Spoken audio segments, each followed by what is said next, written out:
안녕하세요. 한인복지상담센터입니다. 지난번 시간에는 푸드 스탬프는 무엇이고 또 자격 조건은 어떻게 되는지에 대해서 알아봤습니다. 이번 방송은 푸드 스탬프 수혜 금액에 대해서 알아볼 텐데요. 지난번 방송을 보고 오시면 아마 이번 방송이 더 잘 이해가 되실 것 같습니다.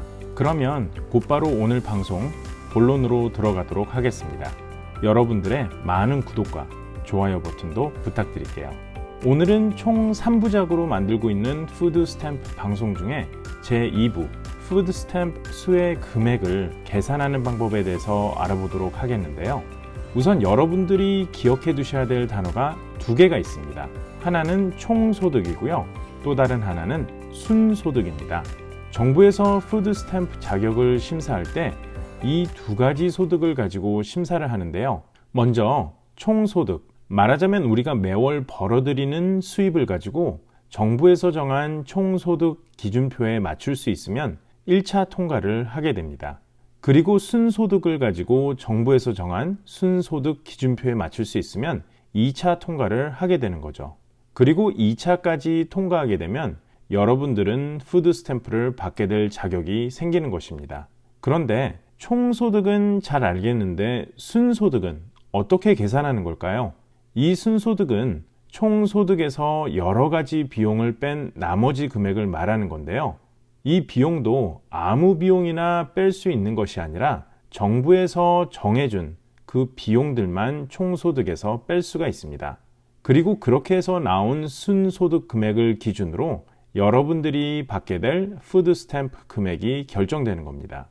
만약에 예를 들어서 아이 둘 있는 4인 가족이 캘리포니아에 살고 있고요. 3,000불이 총소득이라면 4,368불 미만이기 때문에 그 자격 조건이 먼저 통과가 됩니다. 자, 이제 총소득을 가지고 1차 관문을 통과했으니까 이제 순소득을 가지고 2차 관문을 통과할 수 있는지 봐야겠죠? 순소득을 계산하기 위해서는 아까도 말씀드렸다시피 정부에서 정해준 비용들을 먼저 총소득에서 빼셔야 됩니다. 자, 지금부터 제가 보여드릴 이 경비들이 총소득에서 뺄 수 있는 그런 경비들인데요. 첫 번째로는 근로소득의 20%에 해당되는 금액. 예를 들어서 근로소득이 3,000불이라면 600불을 경비로 뺄 수 있게 되는 것이죠. 그리고 기본으로 빼주는 공제금액이 있습니다. 1인에서 3인 가족은 164불, 4인 가족은 174불, 5인 가족은 204불, 그리고 6인 혹은 그 이상은 234불입니다. 그래서 아까 3,000불의 총소득이 있었던 가족은 4인 가족이기 때문에 174불을 또 뺄 수 있게 됩니다. 그 다음 직장이나 교육 실습으로 인한 보육비를 공제할 수 있습니다. 예를 들어서 우리 두 아이를 애프터스쿨에 맡겨야 되는데 그 비용이 500불이라면 그 500불을 아까 그 총소득 3,000불에서 뺄 수 있게 됩니다. 그리고 노인과 장애인에 대한 의료비 공제가 있는데요. 바로 보험에서 커버되지 않는 월 35불을 초과하는 금액이 있습니다. 하지만 이 가정의 경우에는 노인과 장애인이 없기 때문에 뺄 수 있는 금액이 없겠죠. 그 다음으로는 법적으로 지급 의무가 있는 자녀 양육비를 공제할 수 있습니다. 이 또한 이 가정에는 해당 사항이 없겠죠. 또 다른 비용이 있다면 일부 주에서 허용하는 홈리스 가정에 대한 쉘터 비용이 있습니다. 이 또한 일반 가정에는 별로 해당 사항이 없겠고요. 그 다음에 Standard Utility Allowance가 있고요. 이거는 맥스 리밋이 415불이 됩니다. 그 다음에 또 Excess Shelter라고요. 소득의 절반 이상을 렌트비로 내는 경우에 적용이 되는데요. 이 또한 맥스 리밋이 552불을 뺄 수가 있습니다. 그래서 아까 그 가정의 경우에는 그 3,000불 총소득에서 근로소득의 20%에 해당되는 금액 600불을 빼게 되고요. 그 다음에 4인 가족이기 때문에 174불을 빼게 되고요. 또 보육비, 말하자면 애프터스쿨로 지출하게 되는 그 비용 500불을 공제를 할 수 있습니다. 그래서 공제할 수 있는 그 모든 금액을 합쳐보니까 1,274불이 됩니다. 그래서 3,000불에서 1,274불을 빼보면 1,726불이 됩니다.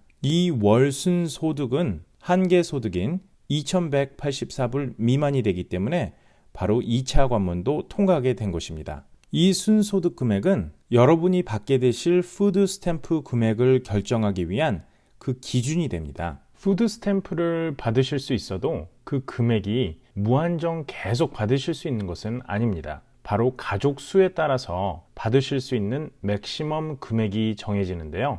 이 푸드 스탬프 금액은 가족 수와 순소득 금액의 크기에 따라서 결정이 됩니다. 다른 수입이 없다면 매달 받으실 수 있는 최대 금액은 다음과 같습니다.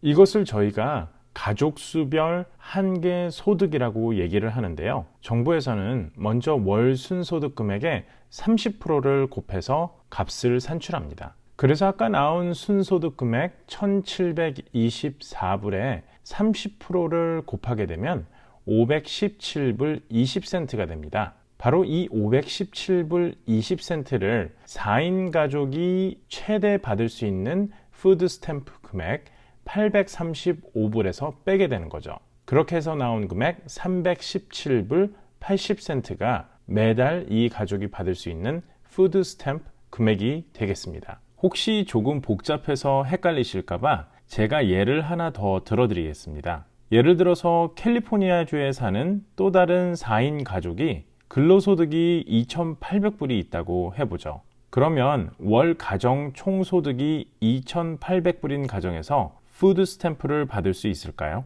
먼저 총소득 2,800불이 캘리포니아주 4인 가족 한도 금액인 4,368불 미만이니까 1차 관문을 통과한 것은 간단하게 알 수 있습니다. 자, 이제 문제는 순소득을 계산하는 방법인데요. 먼저 2,800불 중에서 20%는 저희가 뺄 수 있습니다. 2,800불의 20%는 560불이기 때문에 2,800불에서 560불을 빼면 2,240불이 됩니다. 그리고 이 2,240불에서 4인 가족 공제금액 174불을 빼면 2,066불이 남게 됩니다. 그리고 아이들 애프터스쿨은 보내야겠죠? 애프터스쿨 비용이 400불이라고 해보죠. 이 400불을 빼면 남는 금액은 1,666불이 됩니다. 그리고 이 이후에 나오는 비용들은 이 가정에는 해당 사항이 없고요. 자, 그러면 이렇게 해서 나온 1,666불이 4인 가족 순소득 금액 기준인 2,184불 미만이니까 이 가정은 푸드 스탬프를 받으실 수 있는 자격이 있습니다. 자, 이제 자격이 되는 건 알았으니까 과연 이 가정이 얼마를 받을 수 있는지 계산을 해봐야겠죠.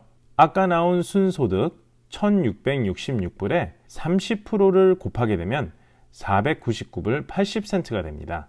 이 금액을 835불, 바로 4인 가족이 월 최대 받을 수 있는 금액 835불에서 빼게 되면 335불 20센트가 나오는데요. 이 금액이 바로 이 가족이 푸드 스탬프로 받을 수 있는 금액이 되겠습니다. 자, 마지막으로 푸드 스탬프, 바로 이 EBT 카드로 살 수 있는 것은 어떤 것들이 있는지 알아보죠. 먼저 사람이 먹을 수 있도록 만들어진 모든 식품과 또 마켓에서 팔고 있는 음식용으로 재배한 식물이나 씨앗 등은 모두 구입이 가능합니다. 하지만 애완용 동물먹이나 각종 세제용품, 가제용품 또는 종이, 그리고 담배, 알코올 등은 구입할 수가 없습니다. 자, 오늘은 그 두 번째 시간으로 푸드 스탬프 수혜금액 계산하는 방법을 알아봤습니다. 여러분도 보셨듯이 보통의 4인 가족이 3,000불 미만의 수입만 되어도 푸드 스탬프를 받으실 수 있는 자격이 됩니다. 개인적으로는 여러분들에게 많은 도움이 되었으면 하는 방송이었는데요. 정말 많은 분들이 조금만 더 알아보시면 받을 수 있는 사회복지제도가 정말 많은데 이 푸드 스탬프도 그중 하나입니다. 한번 잘 알아보시고 자격이 되시는 분은 이 푸드 스탬프를 얼른 신청하셔서 가정경제에 많은 도움이 되셨으면 좋겠습니다. 자, 이제 마지막 시간, 푸드 스탬프는 어떻게 신청하는지에 대해서 그 세 번째 방송으로 찾아뵙도록 하겠습니다. 지금까지 저희는 한인복지상담센터였고요. 지금까지 시청해 주셔서 감사합니다. 여러분 건강하시고 안녕히 계세요.